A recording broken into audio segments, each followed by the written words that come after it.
Kalliin adlaw yan, anibin adlaw yan. Kita ba kawa Ibnu Majah, siya si Kalbani rahimallahu ta'ala, hadis nga na Thawban radiyallahu anhu. Long sin Nabi, la'alaman na aqwaman min ummati. Ya'tuna yawmal qiyamah bihasanatin amtharin tihammati bayda. Long sin Nabi kay ingatan ko rin nga umat ko, sin umat sin Nabi kita niyo. Dumatong na siya pa adlaw mauli. Nagdara sinamal ibadat kakitan niya biya simbud nagsasahaya. Kita ni namal ibadat niya yaon. Nagsasahaya long na jimakpat na ako.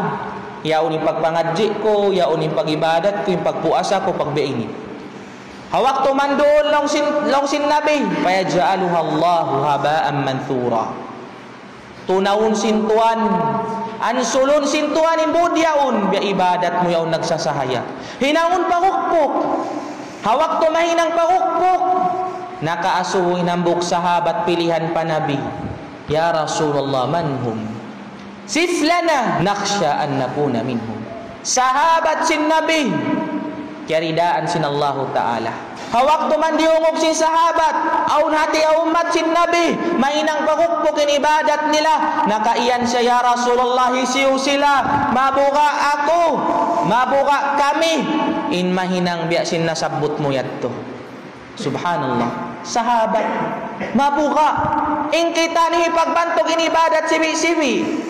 Bang mo pasoy-soyon tausul ka. Bang mo pasoy-soyon say maamu. Ibadat ipagbanto. Hawno malayo kita kanila. Sila mabuka. Nakaso ya Rasulullah isiyo sila. Unina kisin Nabi. Hum yusalluna kama tusallun.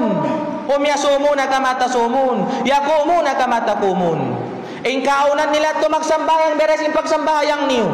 Magpuasa beres yung pagpuasa niyo. Magtahadjud beres yung pagtahadjud niyo. Bimana Muslim. Bimana ka kita niyo, amo na izaman taniyo.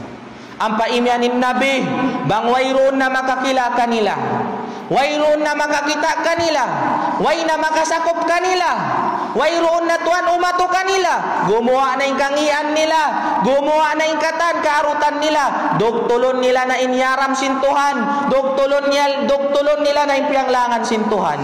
Pila na sadya rin kato tanyo makusog mag-ibadat. Pagbuwa ding ha masjid, yaon nagtutumbi, yaon naglilimot, yaon nangungudyo.